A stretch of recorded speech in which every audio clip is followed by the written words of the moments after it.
What advice would I give my younger self when I found out about the affairs? And what are the brutal questions I wish I'd asked myself when it happened?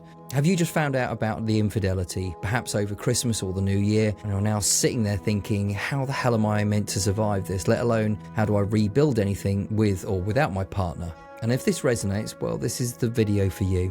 January is called a divorce month, and with very good reason. The holidays can be a pressure cooker of emotions. Family gets together, they're thrown together, routines change, Christmas parties, unattended phones, secrecy, and the impact and expectations go through the roof. The financial cracks start to show, and emotionally, whatever's been simmering underneath from a relationship perspective will bubble up to the surface.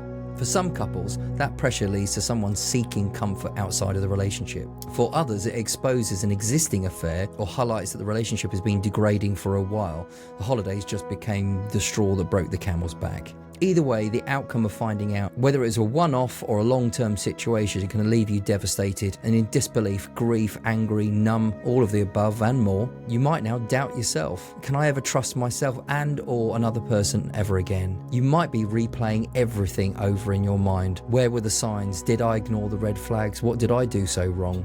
Now, I'm not saying cheating's okay. Betrayal is a choice.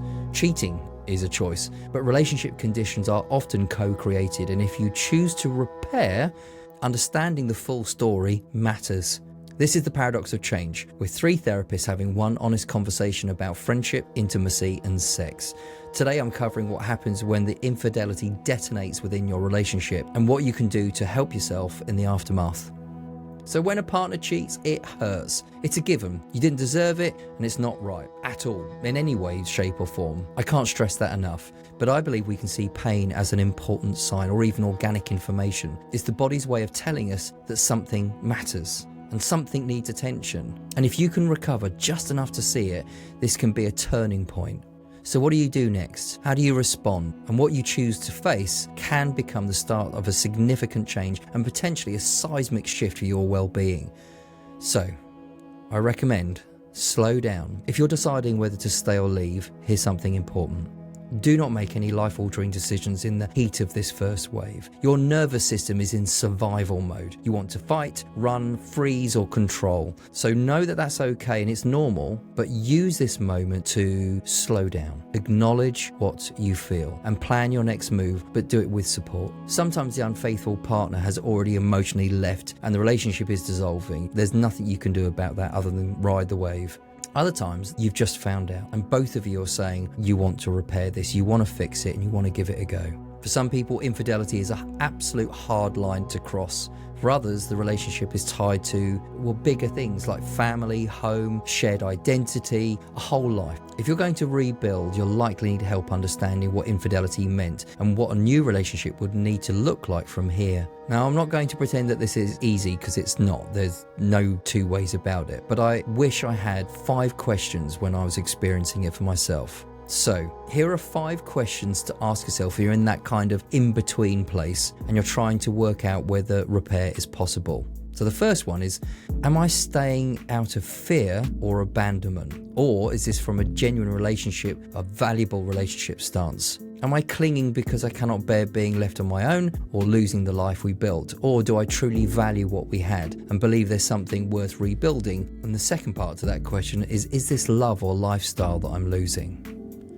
Let's be honest, fear can feel a little bit like love or longing when you're in pain or shock. My second question, do I want real repair or do I want to pretend it never happened? Am I tempted to brush it under the carpet just so the pain stops? Or am I willing to do the work of repair, including looking at myself and the relationship dynamic, not just what my partner did to me and themselves? Repair is not pretending. Repair is rebuilding from truth. And yes, understanding I may have had some part to play in this relationship dynamic is a difficult thing to consider. But it doesn't condone the affair. It just helps you understand that we need to change if we're going to be rebuilding the relationship. Okay, my third question. If I've chosen to repair, who's responsible for it? And I'm glad to say this is a question we can help you answer.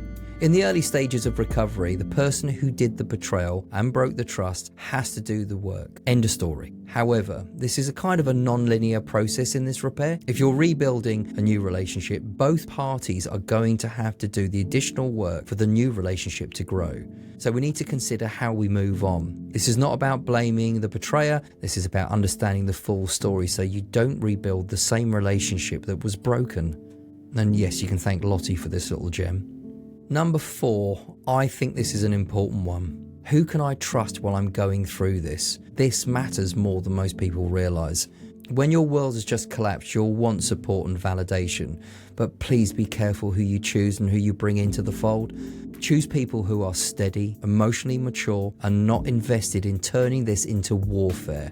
Whether that's because they want to protect you or because it touches their own unresolved stuff.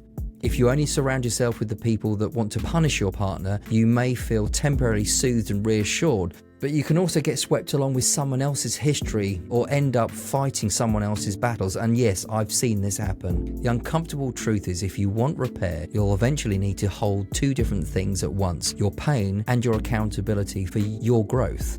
So the 5th question, do I believe that we can actually move forward, and what would that require? This is the hardest one, I think, because yes, the betrayer needs to do the heavy lifting, transparency, consistency, ownership and patience. But if the betrayed partner, or you, stay in punishment mode, constant reminders, ongoing humiliation, the relationship won't recover ever. So the question is, can I shift my attitude over time to not excuse what happened, but can I create the conditions where something new can grow? And am I willing to accept that rebuilding takes time and change takes both people putting in the effort while facing urges to run, fight or withdraw?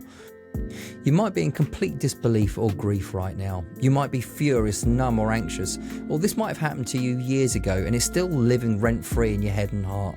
Either way, the core message is this: growth comes from accountability and responsibility, the I before we. So looking after you first is absolutely key. This isn't easy, it's painful. But out of the 5 questions, I would say there's one that resonates for me more than any other. Lean into the feelings, just experience it. It will hurt badly, but you need to sit with the pain to be able to heal. There's no other shortcuts. Responding from a knowing place makes absolutely all the difference. So in times like these, ask yourself, is it your intuition informing you, or is it your trauma betraying you?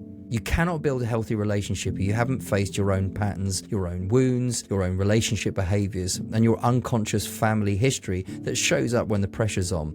If you've been treated badly for years by many partners for a long time, we have to remind ourselves that the behaviours that we tolerate, we condone. Yes, the behaviours we tolerate, we condone. Betrayal is multifaceted, it's complex, and there's never just one angle. This is why working with a therapist can be so powerful, not only just to help you grow and repair your self-worth and your self-esteem, but for understanding how you attach, how you cope, and how you choose. From a romantic perspective, we know that the pain is real, but it might also be the start of something much more authentic, braver than you've ever had before, even if it doesn't feel like it today or yet. If you want to share what you're going through or gone through, let us know in the comments below. We'd love to hear from you and how you recovered from infidelity, or what you learned if you didn't. So if you're struggling right now, here's my message to you. Slow down. Just slow down and be with people that you love.